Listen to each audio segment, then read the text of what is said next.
آیت نمبر 25۔ آپ نے دیکھا کہ ہماری بیوی اور بچے اسی وقت ہماری عزت و احترام کریں گے جب ہم خود عزت دار ہوں گے۔ اب سوال یہ ہے کہ قابل عزت کون ہے؟ جواب بالکل آسان ہے۔ قابل عزت وہ لوگ ہیں جن کے دلوں میں خدا کا خوف ہے، جو خدا سے ڈرتے ہیں، اور یہی اس نے انسان سے کہا۔ دیکھ، خداوند کا خوف ہی حکمت ہے اور بدی سے دور رہنا خرد ہے۔ ایوب باب نمبر 28 آیت نمبر 28۔ یہ ایک حیران کن امر ہے کہ جب انسان مکمل طور پر روح کی گہرائیوں سے خوف خدا محسوس کرتا ہے یا خدا کی عظمت کا قائل ہو جاتا ہے، یا جب آپ خدا کے روب اور خوف کے سائے تلے کھڑے ہوتے ہیں، تو آپ پر ایک عجیب سی کیفیت طاری ہو جاتی ہے۔ خدا کی اقدار آپ کی اقدار بن جاتی ہیں، اس کی پسند آپ کی پسند اور اس کی خواہشات آپ کی خواہشات بن جاتی ہیں، اور جلد ہی آپ زندگی بھر کے لیے برکتوں کے سفر پر گامزن ہو جاتے ہیں۔ حضرت داؤد کے زبوروں میں خوف خدا کے بارے میں بہت کچھ تحریر ہے۔ مبارک ہے ہر ایک جو خداوند سے ڈرتا اور اس کی راہوں پر چلتا ہے۔ تو اپنے ہاتھوں کی کمائی کھائے گا، تو مبارک اور سعادت مند ہوگا۔ تیری بیوی تیرے گھر کے اندر میوہ دار طاق کی مانند ہوگی، اور تیری اولاد تیرے دسترخوان پر زیتون کے پودوں کی مانند۔ دیکھو، ایسی برکت اسی آدمی کو ملے گی جو خداوند سے ڈرتا ہے۔ زبور 128 آیت 1 تا 4۔ خدا کی رحمتوں کا تصور کیجیے۔ خدا کی برکتیں آپ کے گھر کی منتظر ہیں۔ خدا ہم پر اپنی برکتیں نازل کرنا چاہتا ہے، مگر اس کے لیے ضروری ہے کہ ہم خدا کی ہدایات پر عمل بھی کریں۔ ایک دفعہ پھر زبور کی کتاب میں حضرت داؤد فرماتے ہیں، میں تجھے تعلیم دوں گا، اور جس راہ پر تجھے چلنا ہوگا تجھے بتاؤں گا۔ میں تجھے صلاح دوں گا، میری نظر تجھ پر ہوگی۔ تم گھوڑے یا خچر کی مانند نہ بنو جن میں سمجھ نہیں، جن کو قابو میں رکھنے کا ساز دہانا اور لگام ہے، ورنہ وہ تیرے پاس آنے کے بھی نہیں۔ شریر پر بہت سی مصیبتیں آئیں گی، پر جس کا توکل خدا پر ہے رحمت اسے گھیرے رہے گی۔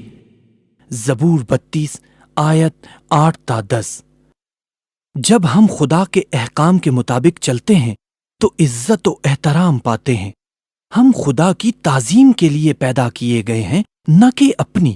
بے شک ہم گناہ گار ہیں، اور جب ہم گناہ کرتے ہیں تو ہم خدا کی تعظیم نہیں کرتے، لیکن اس کا بھی خدا نے انتظام کیا ہے۔ مبارک ہے وہ جس کی خطا بخشی گئی اور جس کا گناہ ڈھانکا گیا۔ مبارک ہے وہ آدمی جس کی بدکاری کو خداوند حساب میں نہیں لاتا، اور جس کے دل میں مکر نہیں۔ جب میں خاموش رہا تو دن بھر کے کرانے سے میری ہڈیاں گھل گئیں، کیونکہ تیرا ہاتھ رات دن مجھ پر بھاری تھا۔ میری تراوت گرمیوں کی خشکی سے بدل گئی۔ سیلا، میں نے تیرے حضور اپنے گناہ کو مان لیا اور اپنی بدکاری کو نہ چھپایا۔ میں نے کہا، میں خداوند کے حضور اپنی خطاؤں کا اقرار کروں گا، اور تو نے میرے گناہ کی بدی کو معاف کیا۔ سیلا۔ زبور 32 آیت 1 تا 5۔ یہ سب کچھ بالکل سیدھا سادہ اور قابل فہم ہے کہ جب ہمارا ارادہ اعتراف گناہ کا ہوتا ہے تو ہماری انا راستے میں آ جاتی ہے، اور اس رکاوٹ کے باعث ہم اپنے ارادے میں ناکام ہو جاتے ہیں۔ پھر جب ہمیں اس بات کا احساس ہو جاتا ہے کہ ہم اعتراف گناہ کرنے میں ناکام رہے ہیں، یا یہ کہ ہم نے بہت غلط کیا، تو اس وقت ہم اپنی عزت نہ صرف خدا کی نظروں میں بلکہ اپنے خاندان کے سب افراد کی نظروں میں بھی کھو دیتے ہیں۔ ہمیں سچائی کو کبھی بھی چھپانا نہیں چاہیے، بلکہ سچائی کو مان لینے میں ہی بہتری سمجھنی چاہیے۔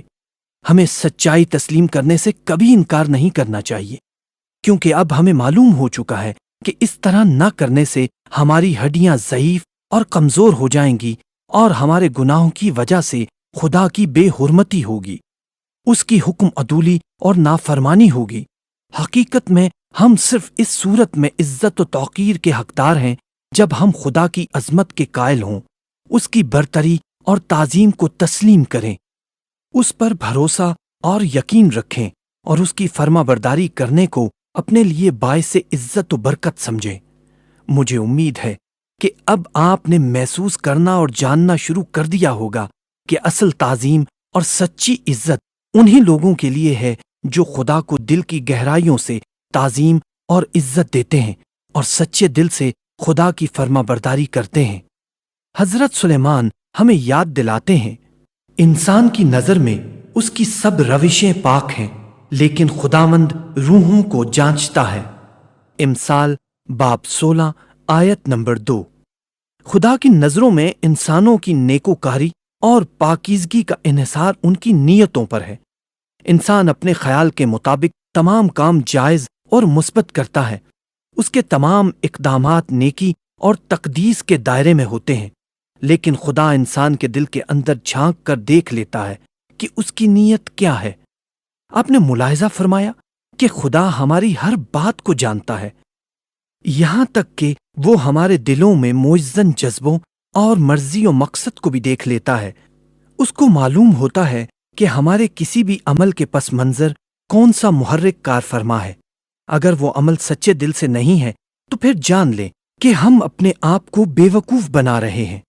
اسی طرح اگر ہم اس غلط سوچ کو ازدواجی تعلقات پر اثر انداز ہونے دیں گے تو پھر اس کے نتیجے میں ابتری پیدا ہو جائے گی۔ اگر ہم اپنے شریک حیات کو زبردستی اپنی عزت کرنے پہ مجبور کرتے ہیں تو پھر ہم سچی عزت اور اصلی احترام سے محروم ہو جاتے ہیں۔ یوں حقیقی تعظیم اپنے معنی کھو بیٹھتی ہے۔ یاد رکھیں کہ حقیقی عزت و احترام حقیقی محبت کی طرح طاقت کے استعمال سے حاصل نہیں کی جا سکتی۔ مثال کے طور پر ایک ایسے غریب آدمی کا تصور کیجئے جو یہ سمجھتا ہے کہ عزت و احترام دولت سے حاصل کی جا سکتی ہے۔ اس کا خیال ہوتا ہے کہ اس کی بیوی اس کی عزت صرف اس کی کمائی کے باعث کرتی ہے، اس لیے وہ سخت محنت کرتا ہے، لیکن پھر بھی جب اس کی بیوی اس سے جو بات بھی کہتی ہے وہ اس سے یہ نتیجہ نکالتا ہے کہ وہ اس کی عزت نہیں کرتی۔ اس وجہ سے وہ ناراض سا رہنے لگتا ہے۔ دن بدن دباؤ بڑھتا جاتا ہے اور ہر آنے والا دن اس کے گھر جانے کی خواہش کو کم سے کم کرتا چلا جاتا ہے۔ لیکن اس ضمن میں ایک اور قابل افسوس بات یہ ہے کہ اس کی بیوی یہ سوچنا شروع کر دیتی ہے، بلکہ یقین کرنے کی حد تک خیال کرنے لگتی ہے کہ اس کا ناراض خاوند عزت کے قابل ہی نہیں۔ اس وقت ان دونوں کو محبت کی ضرورت ہوتی ہے۔ یہ بھی درست ہے کہ ان کو زندگی گزارنے کے لیے دولت کی بھی ضرورت ہے، لیکن اس وقت ان کی سب سے بڑی ضرورت ایک دوسرے کی عزت اور محبت ہے۔ وہ دونوں بہت زیادہ شکستہ دل اور رنجیدہ ہو چکے ہوتے ہیں۔ ان کی علیحدگی کے سفر کا آغاز ہو چکا ہوتا ہے۔ اس سے پہلے کہ وہ پڑھیں اور سیکھیں کہ ایک دوسرے سے محبت کیسے کی جاتی ہے، ان کے ہاں ملنے جلنے والے آتے ہیں، مگر ظاہراً ایسا لگتا ہے جیسے سب کچھ ٹھیک ٹھاک اور معمول کے مطابق ہے، لیکن حقیقت تو یہ ہے کہ یہ گھرانہ ایک شدید ہلچل کا شکار ہے۔ ایسا ہونا تو نہیں چاہیے، لیکن جب ہم ایک جھوٹ کا سہارا لیتے ہیں تو پھر وہ جھوٹ بڑھتے بڑھتے ایک سرطان کی شکل اختیار کر لیتا ہے، اور اس کے مضر اثرات نہ صرف پورے گھر کو لپیٹ میں لے لیتے ہیں بلکہ میاں بیوی کے مقدس رشتے پر بھی برا اثر ڈالتے ہیں۔ غور و فکر نمبر 1، اگر آپ اپنے شریک حیات کے لیے مکمل یا جزوی طور پر احترام کھو چکے ہیں تو خدا سے دعا کریں کہ وہ آپ کی مدد کرے اور آپ کے دل میں اپنے شریک حیات کے لیے دوبارہ پہلے جیسی عزت پیدا ہو جائے۔ دعا کریں کہ خدا آپ کو توفیق دے کہ آپ اپنے دل کو دوبارہ جذبہ احترام کی طرف مائل کر دیں۔ اس معاملے کا حل آپ کے اپنے پاس ہے، اور یہ سلسلہ آپ کے اپنے دل کے اندر سے ہی شروع ہوگا۔ نمبر 2، اگر آپ اپنے کنبے سے عزت کے طلبگار ہیں تو سب سے پہلے خدا کے حضور جھک جائیں، خود کو کمتر اور معمولی انسان خیال کریں اور اپنے کنبے کے افراد سے کہیں کہ وہ آپ کو بھی معاف کر دیں۔ یہ بات تو آپ کی سمجھ میں آ چکی ہے کہ کوئی کسی کو مجبور کر کے اپنی عزت نہیں کروا سکتا۔ عزت و احترام حاصل کرنے کا بہترین طریقہ با عزت رہن سہن، سچا اور صاف دل، رویہ عاجزانہ اور متوازن ہو، مقدس ترین ذات کا خوف اور اس کے بارے میں علم کا ہونا، یہ تمام صفات ہیں جو کہ کردار سازی میں ایک اہم حیثیت رکھتی ہیں اور انسان کو قابل احترام بناتی ہیں۔ بہت جلد ہم عزت و توقیر کے موضوع کی گہرائی میں جا کر اس پر مزید غور و فکر کریں گے، لیکن اس سے پہلے ہم یہ سیکھیں گے کہ ہمیں ایک دوسرے سے میل ملاقات، بات چیت اور خط و کتابت کے سلسلے میں کس طرح کا رویہ اور انداز اختیار کرنا چاہیے۔